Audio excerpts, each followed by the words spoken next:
Hey there, guys. Chet here. If your store gets visitors from different countries, but all of your prices show one currency, you're losing sales even without realizing it.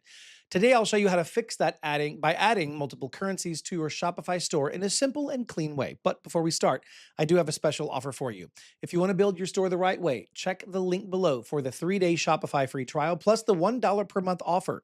You'll also get complete access to my Shopify course so you can set everything up with confidence. Now, let's get started. Multiple currencies. Now, to do this, you want to first open your settings in your Shopify store. Navigate to the left menu and scroll down to the bottom. Click on the settings section and it will expand into multiple options. Now, since your goal here is to enable multi-currency checkout with the help of an app, the next step naturally takes you directly into your app management area. Now, click on the apps and sales channels option. This will open on the right side of your screen, and here you will need to click on the Shopify App Store button right there at the top corner. Once you've done that, this will take you to Shopify's official app marketplace, and this is where you can install all of the approved integrations. Once the App Store is open, go to the search bar and type Bucks Currency Converter. As soon as it appears, click on the install button so that you can add it to your store. After the installation completes, you'll be redirected back to your store where the app opens automatically. On the left side of your dashboard, you will now see a new section labeled Bucks.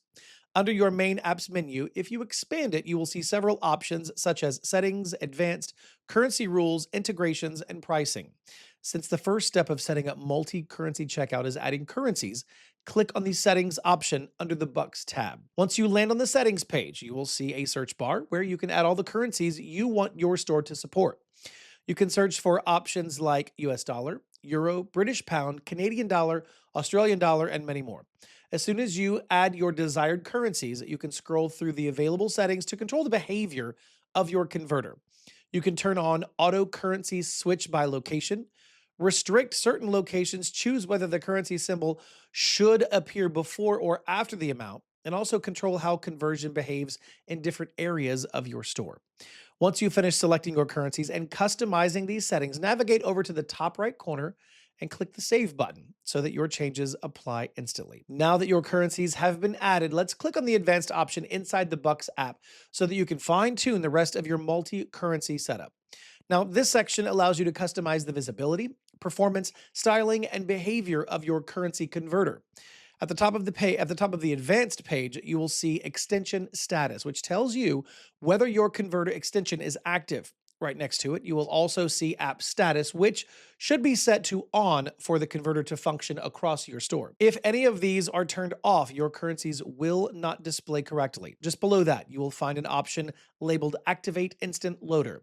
When you turn this setting on, your currency converter loads much faster, especially for visitors using slower devices.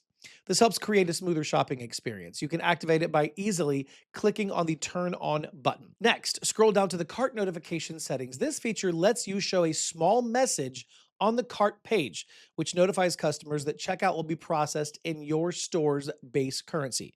You can enable it through the Turn On button. After you do that, you will see a box where you can write your own message. For example, you can write something like, "We process all orders in euro and the final checkout amount will be converted accordingly." Under this message box, you can control the background color and text color of your notification banner.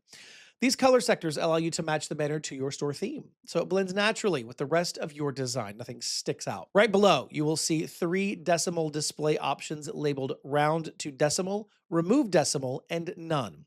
Now, these settings allow you to control how currency values appear to customers. For example, if you want clean pricing without decimals, you can choose to remove the option. If you want exact decimal values to appear, you can keep them. As you continue scrolling, you will reach the Custom CSS field. This section allows you to manually style the converter widget if you have specific design preferences. Some of you may. For example, if you want to adjust the widget position, you can add the code like the one that you see right now on your screen. By adding this code, it allows you to shift the icon upward on mobile devices. Now, below that, you will find custom triggers where you can add triggers such as variant changes or button clicks. This ensures that when a customer changes a product variant, the prices are refreshed immediately. For example, typing .variant_BTN will make the converter refresh whenever a customer selects a new variant. Next is the customer price selectors field. This is where you can add specific classes or IDs of price elements that the app must convert. A common example is adding .money, so all elements with this class are converted properly. You can also specify custom IDs for unique price selections or sections. After that, you will see watch URLs, which is useful if your store has infinite scroll or dynamically loaded pages. For example, if you have a long product listing page, adding its URL here ensures that newly loaded items also get converted. Once you scroll further, you will reach the advanced custom position placement section. This shows two code boxes. The first one is labeled currency converter box placement, and the second one is labeled cart banner placement. You can click on the copy button to copy these snippets and paste them into your theme files if you want complete manual placement control. And then finally, scroll down to the money format section. This is where you control how your currencies appear with or without symbols. Under HTML with currency, you may see an example like the one right here that you see on your screen. That means the currency will show both the amount and the name. Under HTML without currency, Shopify will show the value without the currency name. After reviewing each part of your setup, your multi-currency system is now fully ready. Your customers will now be able to browse your store using their local currency, and when they check out, Shopify will convert the total back into your primary currency automatically. This completes the entire setup from start to finish. If you want to start your Shopify store today, check that link we talked about below. You will unlock the 3-day Shopify free trial, the $1 per month offer, and my full Shopify course that takes you from setup to launch. As always, thank you so much for watching this tutorial. Please make sure to like the video and subscribe for more step-by-step Shopify tutorials. I will see you in the next video.